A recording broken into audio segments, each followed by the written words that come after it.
Bonjour à tout le monde. Alors aujourd'hui on se retrouve pour parler pas particulièrement d'un seul livre, mais plutôt d'une œuvre. J'avais envie de parler d'un auteur et de parler de plusieurs de ses livres.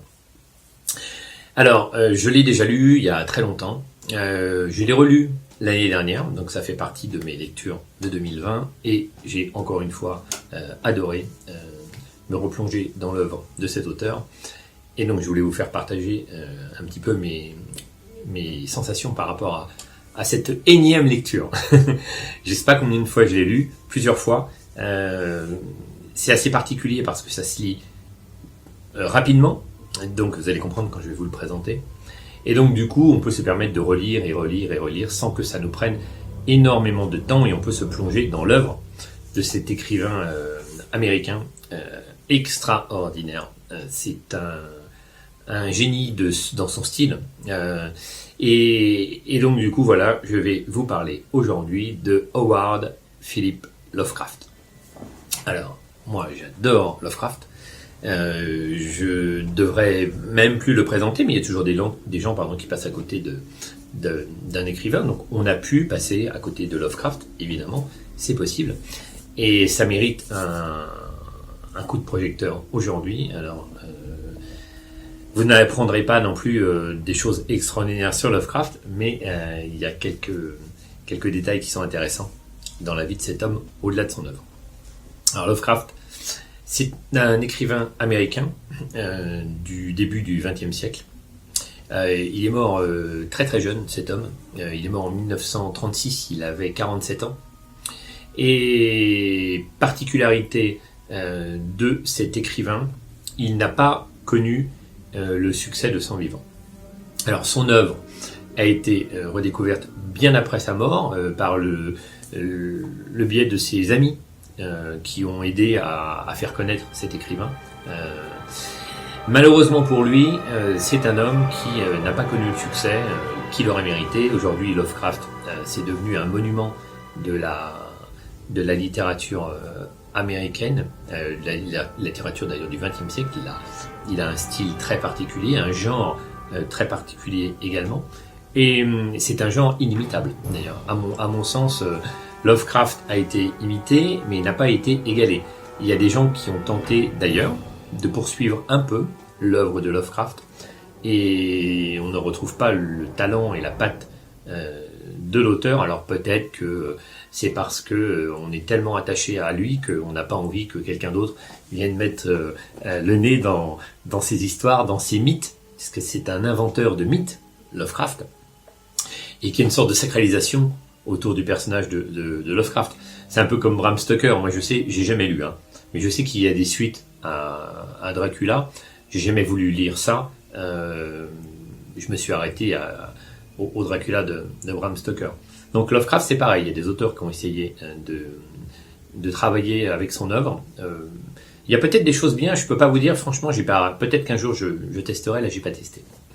Alors, Lovecraft, c'est aussi un héritage exceptionnel. Il a légué au monde une œuvre littéraire unique, un genre très particulier, une forme très particulière. Aujourd'hui, il est vraiment admiré. Il est aussi un peu décrié, je reviendrai dessus tout à l'heure. En tout cas, son univers peut se définir comme fantastique, horrifique. On est dans un monde extrêmement particulier qui n'a pas véritablement d'équivalent. Lovecraft a créé par le biais d'un grand nombre de nouvelles un univers, je le disais, horrifique et fantastique, où le lien se trouve être une mythologie fantastique que Lovecraft a inventée. C'est une mythologie qu'il ne faut pas comparer aux mythologies classiques, grecques ou autres, romaines, scandinaves, parce que elle n'est pas aussi précise. Elle est diffuse. Le lecteur y trouve ce qu'il veut. La mythologie de Lovecraft est souvent livrée par des personnages de ses nouvelles et on n'a pas toujours les mêmes informations. Ça en fait un univers très mystérieux, d'où cette ambiance aujourd'hui dans laquelle je suis plongé, cette ambiance un peu mystérieuse, Lovecraftienne, pour vous parler de cet écrivain génial. Alors, j'ai relu plusieurs nouvelles l'année dernière. Je n'ai pas relu l'intégrale de Lovecraft. Alors, j'ai plusieurs volumes ici. J'ai des volumes papier. Donc, j'ai 3 volumes, simples volumes aux éditions J'ai lu. Donc, ici, j'ai Le Mythe du Cthulhu. Un peu de reflet, je suis désolé. Le Mythe du Cthulhu. J'ai Le Cauchemar d'Innsmouth. Alors, Le Cauchemar d'Innsmouth, ça c'est un second volume. Et Les Montagnes hallucinées, un 3e volume. Alors, il y en a d'autres en poche. J'ai eu aussi comme support de lecture ma liseuse. J'ai un intégral de Lovecraft dessus que je suis en train de terminer. Je ne l'ai pas terminé. Et j'ai également ce magnifique livre avec une reliure cuir dans la langue originale. Celui-ci il est en anglais, donc il est magnifique, avec une citation de Lovecraft. Très très beau livre, qui n'est pas un livre illustré, c'est un livre classique. Il est vraiment très beau, il est assez lourd, et avec plein de citations extraites des nouvelles de Lovecraft. Alors, j'ai parcouru, je vais être honnête avec vous, je ne l'ai pas encore lu, celui-ci. Je me suis offert seulement l'an dernier, c'est ça, et je le réserve pour un petit peu plus tard. Je pense que Lovecraft ne va pas être facile à lire en anglais, mais c'est une aventure que je vais tenter bientôt. Pour l'instant, je suis plongé donc dans la liseuse et dans l'intégrale pour terminer l'œuvre complète de Lovecraft. J'avais lu beaucoup ce qu'on appelle ces grands textes. Donc ces grands textes sont les nouvelles de Lovecraft qui sont connues de beaucoup de gens et qui font référence. À côté de ça, il y a plusieurs petites nouvelles ou des textes très brefs qui viennent se greffer à l'univers de Lovecraft et qui complètent son œuvre, par lesquelles on en apprend davantage sur son monde.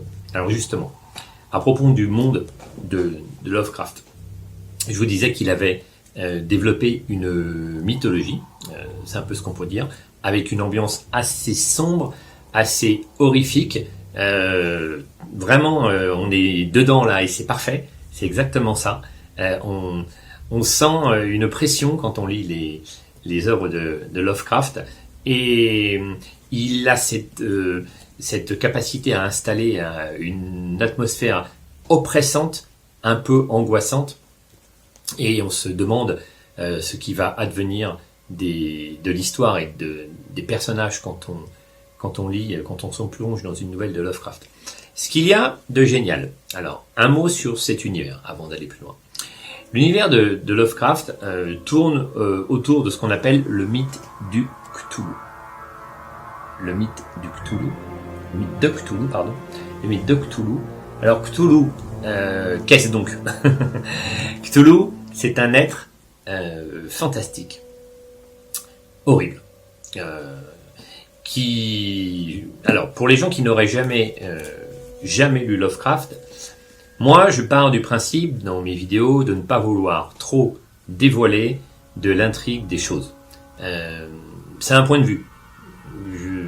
Je veux pas faire trop de spoil, parce que il y a des gens qui adorent découvrir une œuvre sans n'avoir rien entendu à son sujet, d'autres qui peuvent avoir entendu des choses et que ça ne dérange pas. C'est toujours délicat. Moi, quand j'aime pas trop qu'on me dévoile l'intrigue, j'applique ce principe aux autres. Donc je fais pareil. Donc je vais essayer de marcher sur des œufs pour vous parler de l'œuvre de Lovecraft. Je pourrais résumer cette œuvre de Lovecraft, donc qui se présente sous la forme de nouvelles, des longues nouvelles, de courtes nouvelles. Donc il y a des nouvelles de quelques dizaines de pages. Et ce qu'il y a de passionnant, c'est qu'il y a presque toujours un lien entre les nouvelles. Et ça, c'est vraiment intéressant. Quand on parcourt l'œuvre de Lovecraft, on en apprend régulièrement davantage sur l'univers qu'il a mis en place. Alors parfois ce sont des informations ténues, on n'a pas grand-chose, mais quand même, on en ressort avec une nouvelle information sur l'univers fantastique qu'il a créé. Et donc là, on n'est jamais laissé de côté, on se dit, ah oui, il y a cet élément-là en plus qui nous amène des informations et qui nous fait comprendre un peu plus cet univers fantastique de Lovecraft. Alors, je fais tomber un livre. Donc le mythe de Cthulhu, je disais donc que c'est une mythologie que Lovecraft a mis en place, a créée, et dans laquelle il nous plonge avec des histoires horrifiques, angoissantes. Et cette mythologie, pour essayer de pas trop vous en dévoiler, elle est à la frontière entre l'infini du cosmos et les mondes parallèles, avec une touche de fond océanique. J'essaye de pas trop vous en dire. Donc dans ces nouvelles et dans ce monde incroyable de Lovecraft, on rencontre des êtres fantastiques. Ils sont parfois simplement évoqués, parfois ils sont présents, ils sont toujours angoissants. On est terrorisé par ces êtres, et évidemment il y a une logique, il y a un aboutissement à la présence de ces êtres fantastiques. Franchement, je veux pas trop vous en dire. C'est mieux de découvrir ces nouvelles en n'ayant pas d'idée de ce à quoi on va être confronté quand on se plonge dans le monde de Lovecraft. Alors, il n'y a pas, ce ne sont pas des nouvelles remplies d'hémoglobine, hein, pour ceux ou celles que ça embêterait. On n'est pas dans ce genre horrifique-là, on est dans de l'horreur, certes bien physique à certains moments, mais il y a une véritable pression psychologique sur le lecteur par le biais des personnages et de ce qui se déroule dans les nouvelles. Celle-ci, par exemple, ce livre contient, à mon avis, la nouvelle la plus angoissante, Le cauchemar d'Innsmouth. Elle est géniale. Lovecraft, il avait un don pour créer une atmosphère en utilisant aussi la nature.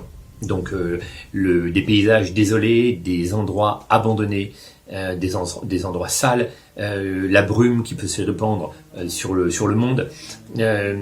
Alors pas toujours, parce que évidemment on n'est pas toujours dans des environnements semblables à celui que je viens de décrire. Il nous parle également d'îles tropicales où se passent des cultes un peu particuliers, impies, c'est le moins qu'on puisse dire. Et donc il s'en sert aussi pour créer une atmosphère déroutante pour le lecteur. Alors justement, je vais en dire un mot sur cette inspiration de Lovecraft et qu'est-ce que ça peut provoquer et que ça a pu provoquer aujourd'hui.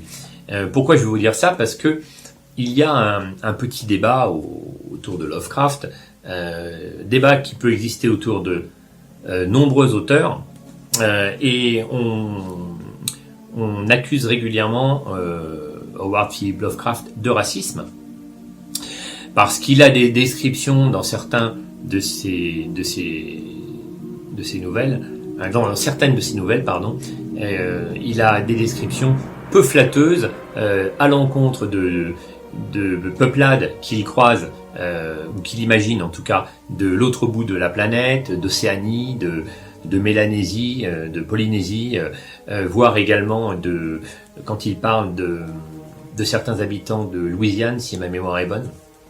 Et donc il a une description brutale et on l'a rangé dans la case des écrivains racistes pour ses propos.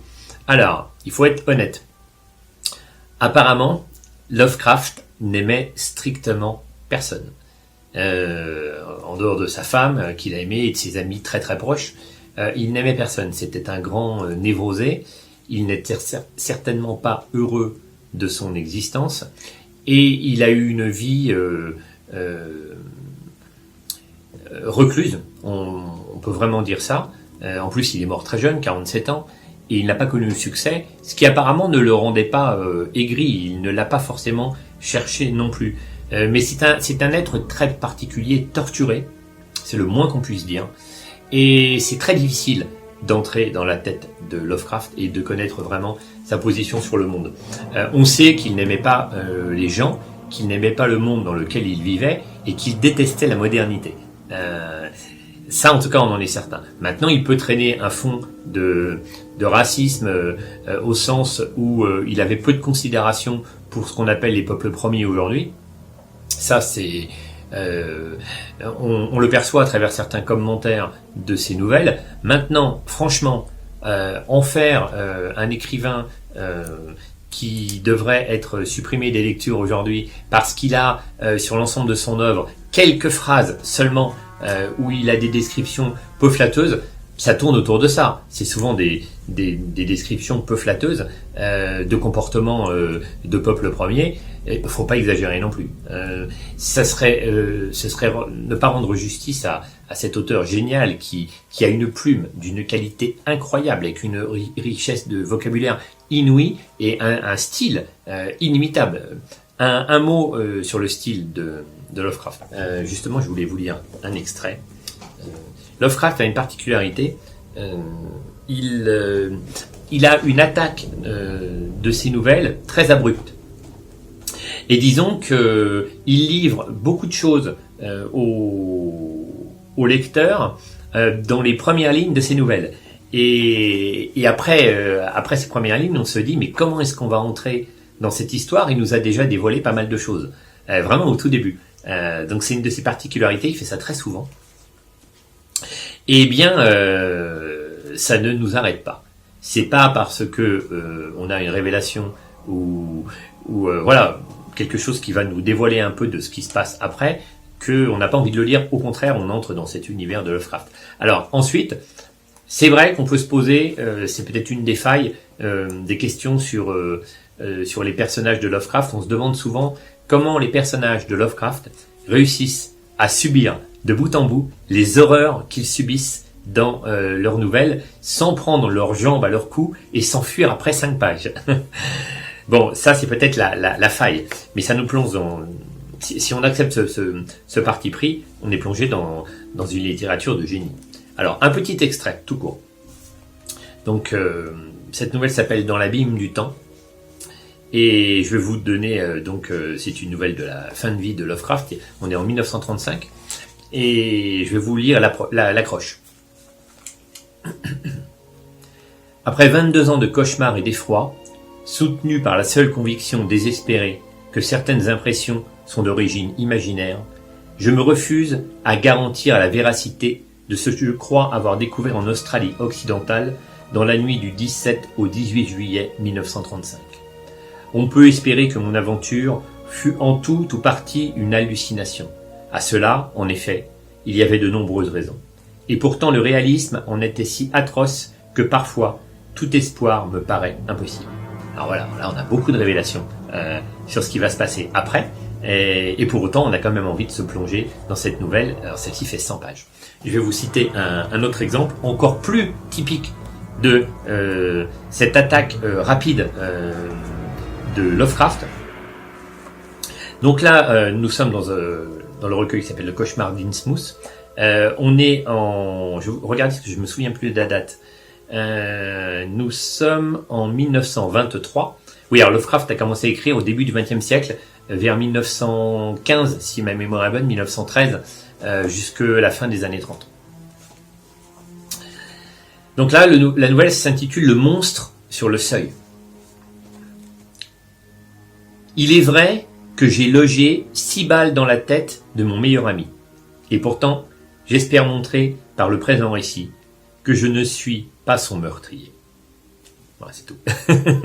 Je vous lis que ça. Là, on entre directement dans le vif du sujet.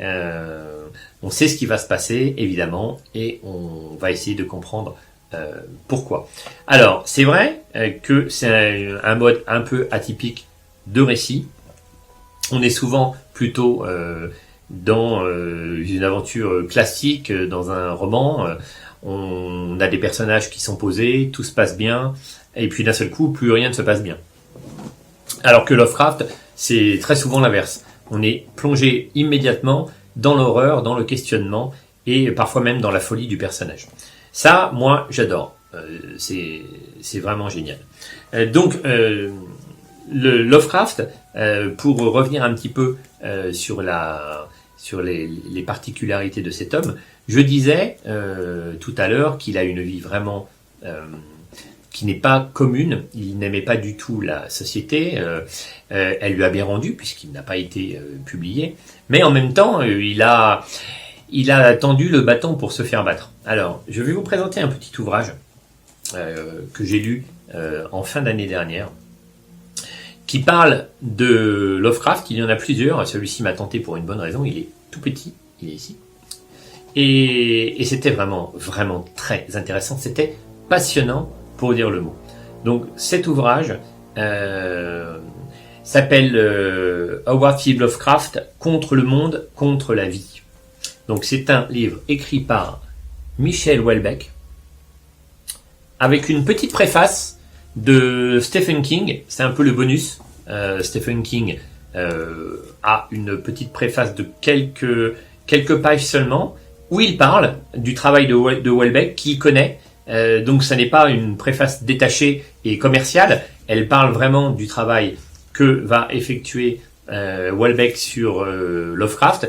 Et Stephen King parle aussi de sa relation avec Lovecraft. Il dit des choses assez amusantes. Et il est en désaccord partiel. Ils sont quand même en accord sur pas mal de choses, mais partiel avec l'analyse de Houellebecq. Alors, ce livre, il est passionnant pour entrer dans la tête de Lovecraft par le biais de l'analyse subtile de Houellebecq. On retrouve rapidement la patte de notre auteur français. Je vais vous lire un petit passage, un tout petit passage très court de cette tentative de biographie. La vie est douloureuse et décevante. Inutile par conséquent d'écrire de nouveaux romans réalistes. Sur la réalité en général, nous savons déjà à quoi nous en tenir, et nous n'avons guère envie d'en apprendre davantage. L'humanité, telle qu'elle est, ne nous inspire plus qu'une curiosité mitigée. Toutes ces notations d'une si prodigieuse finesse, ces situations, ces anecdotes. Tout cela ne fait, le livre une fois refermé, que nous confirmer dans une légère sensation d'écœurement, déjà suffisamment alimentée par n'importe quelle journée de notre vie réelle. Maintenant, écoutons Howard Philip Lovecraft. Ouvrez les guillemets. Je suis si las de l'humanité et du monde que rien ne peut m'intéresser à moins de comporter au moins 2 meurtres par page ou de traiter d'horreurs innommables provenant d'espaces extérieurs. Alors là, on est plongé à la fois dans la psychologie de Houellebecq et dans la psychologie de Lovecraft, 2 hommes qui ont beaucoup de points communs. C'est une lecture passionnante. On a l'avis de Houellebecq sur Lovecraft, un avis éminemment intelligent la plupart du temps. On a quelques révélations sur la vie de Lovecraft, mais vraiment l'intérêt c'est de l'avoir par Michel Houellebecq. Là, on n'a pas affaire à une simple biographie lambda qui ne nous dirait pas forcément grand-chose, qui ne nous parlerait pas. Alors, je disais tout à l'heure que Lovecraft, il a une particularité, c'est qu'il n'a pas réussi à être célèbre de son vivant, et en même temps, il le cherchait bien. Houellebecq nous rappelle, par le biais d'une lettre qu'il reprend dans cet ouvrage, que notre brave Lovecraft ne mettait pas toutes les chances de son côté. Je vais vous lire une lettre qui date de 1923, de 1923, et que Lovecraft a envoyé à un éditeur, alors plutôt un magazine. Alors, c'est un magazine qui s'appelle Weird Tales, et en fait, Lovecraft a envoyé plusieurs de ses manuscrits à différents magazines papier. Il y avait pas mal de magazines papier entre 1920 et 1940 qui laissaient leur chance à des auteurs de fantastique, de science-fiction. Et donc, il a publié plusieurs de ses nouvelles dans ce genre de de magazines qu'on trouve encore aujourd'hui. Et quand on les voit sur Internet à vendre et que Lovecraft est édité dedans, ça coûte extrêmement cher. On a affaire à des magazines qui coûtent 200, 300, 400, 500 euros, des magazines des années 30 et 40, parfois même donc posthumes à Lovecraft, ils valent quand même cher, mais quand ils sont contemporains de Lovecraft, ça fait très très cher. Ce sont des objets de collection certainement très très agréables à acquérir si on peut. Alors, je vais partir sur cette lettre et vous allez comprendre pourquoi Lovecraft ne met pas beaucoup de chance de son côté quand il s'adresse à un éditeur. Cher monsieur, ayant pour habitude d'écrire des récits étranges, macabres et fantastiques pour mon propre divertissement, j'ai récemment été assailli par une douzaine d'amis, bien intentionnés, me pressant de soumettre quelques-unes de mes horreurs gothiques à votre magazine récemment fondé. 6 juin, 5 nouvelles écrites entre 1917 et 1923. Les 2 premières sont probablement les meilleures. Si elles ne vous convenaient pas, inutile par conséquent de lire les autres. Je ne sais si elles vous plairont, car je n'ai aucun souci de ce que requièrent les textes commerciaux. Mon seul but est le plaisir que je retire à créer d'étranges situations, des effets d'atmosphère, et le seul lecteur dont je tienne compte, c'est moi-même. Mes modèles sont invariablement les vieux maîtres, spécialement Edgar Poe, qui fut mon écrivain favori depuis ma première enfance. Si par quelque miracle vous envisagiez de publier mes contes, je n'ai qu'une condition à vous soumettre, qu'on n'y fasse aucune coupure. Si le texte ne peut être imprimé comme il fut écrit, au point-virgule et à la dernière virgule près, c'est avec reconnaissance qu'il acceptera votre refus. Mais je ne risque sans doute pas grand-chose de ce côté-là, car il y a peu de chances pour que mes manuscrits rencontrent votre considération.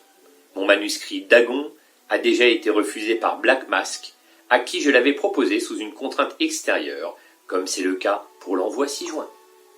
Alors là, on a un beau moment d'anthologie de la personnalité de Lovecraft. Cet être qui déteste les gens, qui déteste le monde, qui déteste la modernité, qui déteste les concessions et qui, fidèle à lui-même jusqu'au bout de sa vie, ne fera pas de concessions avec les éditeurs. C'est une réflexion très intéressante parce que ça nous plonge dans l'univers d'aujourd'hui où, de la bouche même de beaucoup d'éditeurs ou de directeurs d'édition, les livres sont corrigés, c'est normal, mais sont modifiés, voire coupés, voire traduits d'une manière différente de la version originale.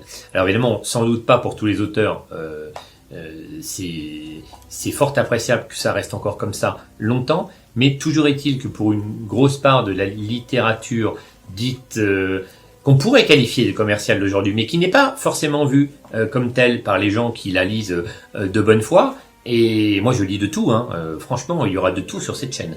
Et donc, du coup, les gens peuvent se retrouver avec des livres qui ne correspondent pas totalement à la vision de l'auteur. Alors, évidemment, on pourra me dire que c'est un travail normal de maison d'édition, et je veux bien l'entendre, qu'il est classique d'aider l'auteur à trouver sa voie, mais où commence l'aide et où s'arrête la censure. Pas la censure, mais la modification. Ça peut être aussi une censure, mais où s'arrête la modification. Moi, j'écris des bricoles, je n'aurais pas envie d'être modifié. Donc, je me suis retrouvé dans la lecture de cette biographie de Lovecraft sous bien des aspects. C'était vraiment très très intéressant. Et je pense que pour finir la lecture des nouvelles de Lovecraft, eh bien, c'est un bon moment à passer avec Houellebecq pour en apprendre davantage sur la personnalité de cet écrivain torturé, mais véritablement génial. Lovecraft est un incontournable de la littérature fantastique, horrifique. Je n'ai personnellement jamais été autant absorbé que par les nouvelles de Lovecraft dans ce genre d'univers. C'est une plongée dans l'indicible horreur, comme aime à le dire régulièrement Lovecraft dans ses nouvelles. Et c'est souvent crescendo. Quand on commence à se plonger dans l'univers de Lovecraft, on a envie de continuer à découvrir son œuvre, de voir quels moyens il va nous donner pour la comprendre et quelles clés on va avoir en main à la fin pour recoller les morceaux et se dire oui d'accord, on en est là avec l'œuvre de Lovecraft, c'est ça qu'il a voulu nous dire et c'est là que l'horreur se tapit dans les ténèbres et qu'elle nous attend. Ça c'est génial.